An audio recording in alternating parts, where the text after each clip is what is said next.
Oh, happy Disability Pride Month, everyone. My name is Ariel Baska, a filmmaker, academic, and journalist. I am joined today by the award-winning writer, producer, director, Adam Stovall, who won acclaim for 2020's A Ghost Waits, and who recently co-directed the horror film Our First Priority with me. Adam Stovall. Hey, Adam. Hello, how are you? I'm good. How's things going in New York? Muggy. It's very humid here right now. Uh, I have the AC going. I hope it's not distracting. No. And Adam is joining me to talk about our panel on disabled filmmakers and allies, better representation through collaboration. And the question is, so what do we mean by better representation? Typically, when you see a disabled character on film, and you don't all that often, you sometimes see them in a wheelchair and you immediately know that they must be inherently good, or that they're going to have some kind of storyline that is going to tell you all about their triumphs, overcoming adversity, and specifically overcoming the stigma of being a disabled person. This is a damaging and dangerous narrative because those of us who are disabled are not defined by our disabilities. Sometimes they may be the most recognizable thing about what you see on the surface, but they are usually the least interesting thing about us. And also the narratives that are told influence attitudes, which in turn influence policies, which influence everything about our daily lives. If all the decision makers ever see in media are disabled people being complacent saints who can triumph over adversity, if they just try hard enough, clearly we as a society don't really need to worry about them or provide accommodations or accessible bathrooms, in fact. One of the best ways that we can really fight against these narratives and ableist biases is to embrace the voice of the disabled filmmaker behind the scenes, which is why our panel is vitally important, really. So we've worked in collaboration with others to create these stories of chronic illness and disability and bring them to life in authentic ways. And I know that without Adam as my co-director and collaborator, I would have been logistically and physically completely unable even to start principal photography. And so there are so many different ways in which the collaboration definitely aids everything on the side of the disabled filmmaker. But what makes these collaborations interesting or meaningful or important from the perspective of an ally? I think it's always important for us to get past our biases, to get past default thinking. That's been a big part of my life for the last 5 to 10 years. And I'm constantly, even in our collaboration, co-directing Our First Priority, I was recognizing so many things that I just wouldn't think about. You know, as you say before, you know, it's very overt. For some folks, their disability is very overt, and so it's easy to see that as an able-bodied, as an able person, and that is the extent of your thought. And it's getting to know each other and listening to each other's perspectives and experiences that get us outside of ourselves and move us towards a greater understanding of our shared humanity, our shared anxieties, you know, the fact that literally every single person is struggling with something, and we're still kind of learning the language of how to talk about those struggles. A big part of that is sometimes, this feels crass, but like a translator.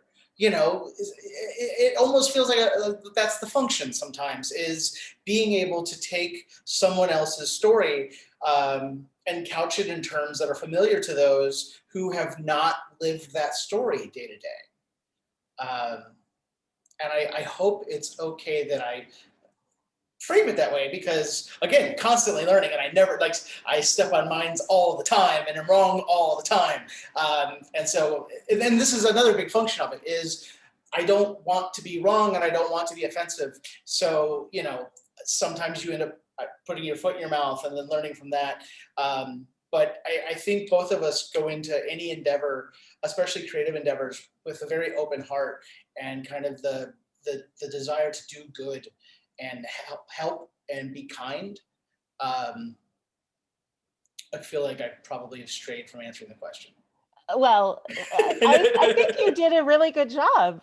I think that's actually really remarkable, because I think you're right when you talk about your role as being like a translator to kind of translate between the experience of the disabled community as well as the able-bodied community, and make sure that those stories have relevance and have meaning and can communicate clearly what they're meant to communicate. I think that's a very important point. Absolutely. Yeah, and like, we talked about it a lot throughout the process of making our first priority. I had never heard the analogy of the spoons before, and it made me really proud to be your spoon replenishment system. One of the things that I found really fascinating to observe was how much self-awareness you brought to the project, and yet constantly watching you level up because you were constantly having to confront things that you hadn't thought about or had hoped wouldn't be a problem, or that sort of thing, etc. Even anyone who makes a movie faces a ridiculous gauntlet of obstacles and challenges. Even those of us who have plenty of spoons for the day still, by the end of the day, are very happy to push ourselves back from the table, and not have to worry about it anymore. But to watch you reckon with both yourself as Ariel, yourself as an artist, yourself as a disabled person, yourself as a storyteller, to watch all of that happen at once was really amazing. And I felt like my main job, which started as producer and then just became so much more. And then it became everything, basically. Yeah, but my job was just to be there. I initially went in thinking, okay, I've made a movie. I basically know what needs to happen. Let me just be the person on set who has done this.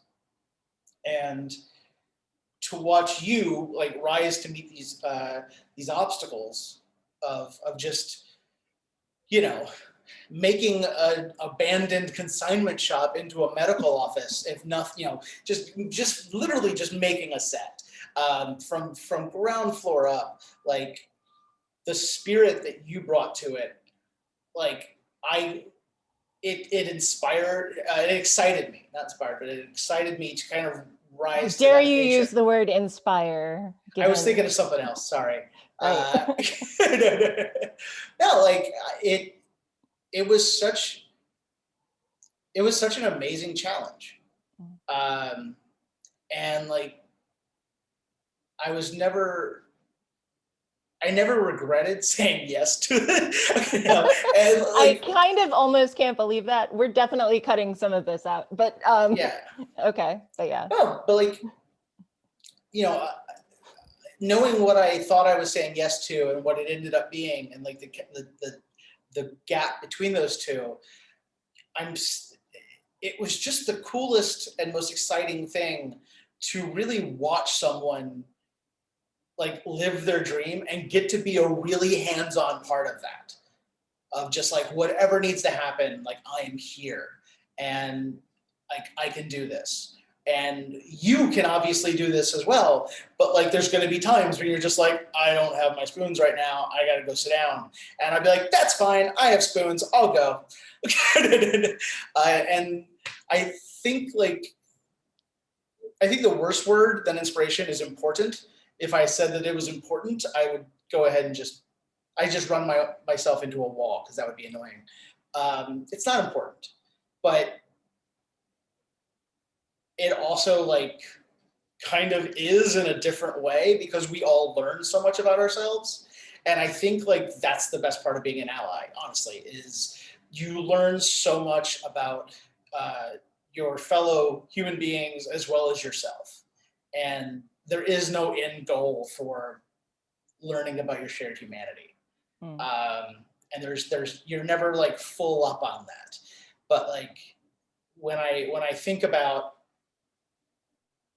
the ridiculous shit that we did, I'm so happy and so tired, and I really don't understand how it happened, but it did, and we have a movie to show for it, and that's really cool. It is. It is. It's really shocking, actually, in so many ways, and yeah. But no, and I feel like also, I feel like I saw you learning a little bit from the experience of working with me too, in that you were able to kind of take a break when you needed to as well, and that you, at least on one occasion, felt okay enough to just go. And yeah, so kids, I had an emotional collapse on while we were making this movie. You don't have to admit that. I'll say it because Okay. like I don't want it to seem like I am not the strong one. We all have our collapses, and I don't think I would have felt comfortable enough to take the time that I needed to take when I had my emotional collapse had I not watched you be strong enough to take the time when you needed to. I honestly don't think I would have gotten there without your example. Yeah. And, you know, and there are so many different struggles that disabled filmmakers go through, but I have to say, like, having a very strong ally in the process is extremely important. And Adam was obviously a wonderful ally for me. And so one of the things that, you know, I really hope that we can bring to the table in our conversation at South by Southwest is starting to kind of talk about these strengths and challenges in terms of collaboration from both of our perspectives, the way that we've been starting to here, but then also how to do some things we didn't do, like how to plan for this collaboration effectively. Because one of the things that was a bit of a problem was that I did not properly prepare for exactly how difficult it would be for me. And it's one of these things where I sort of see in hindsight 2020 exactly what should have been done, what should have been the path that would have helped most in the making of the film, how we could have communicated better about what the needs were going to be up front, so that Adam didn't end up having to be everything at once. Yeah, I mean, you don't know what you don't know, you know, when you start. You have the what is it? The unknown knowns, the unknown unknowns. Yeah, like it's impossible to plan for everything unless everyone has done it before. But even then, there's always going to be chaos, and there's always going to be little miracles that happen. You know, yeah, like we definitely learned about conversation and communication. That's the better word. We learned about communication because we hadn't done this. This was my first time as, you know, like I said, I went in as a producer, and I thought I would be a pure producer and not be directing or anything. And very quickly, it was just like, oh, okay, like you had been running everything. And so like once I got to Virginia and started talking to people and realizing like, okay, so we have not like got all the pieces on the board yet. Like let's focus on that, and that, you know, let you focus more on directing, and I would slide into like making sure that we had lights, which are kind of important, you know, and cameras. They help. What are those? They really help. They were that thing that we yelled a lot about at people. But no, like I think this panel would be really interesting, especially, you know, we have two other people that would be a part of it who were not able to be a part of this video today, but you know, we have all worked, the four of us, two people are disabled, two people are allies. We have all worked as teams to produce stuff separately that's done pretty well. but it is that experience and the fact that their experience was not our experience. So to bring the four of us together to talk about something that I really don't think gets discussed very often, that needs to, I, even as a able person, I don't know, even as me, I had, I grew up poor and I grew up very far away from the industry. And so I still think oh, I had this whole struggle to get there. And so much of it was just when I would listen to filmmakers talk, none of them came from my background. So it really seemed like there wasn't a road forward. The best thing we can possibly do is talk about how we were able to kind of walk this path, because someone somewhere is just wondering if there even is a path for them, and I think, and that's why I think this is actually a really good topic for a South by Southwest panel. Yeah, and one of the other parts of this panel as well that we really want to bring to bear is how to access resources that will support these collaborations and how you can connect with disabled or allied filmmakers interested in helping you on your project. It's so important to me that these stories are seen and that we have allies and people with disabilities working together on meaningful projects that tell authentic stories going forward. And I think it's probably one of the most important areas emerging, specifically even within horror film right now. I mean, you see things like A Quiet Place booming because of the excellent representation of the deaf community. You see other kinds of films from Sound of Metal. Yeah, Sound of Metal is another superb example. And it's really important to remember that everyone in their lifetime is going to become disabled. And as a result, we need to be focusing on stories that tell the picture of everyone in our society. And I really hope you'll vote for us in PanelPicker so we can share our knowledge and help others bring better stories to light in the process. So, thank you. Thank you very much for your time and attention. Okay. Cool. Cool. Oh my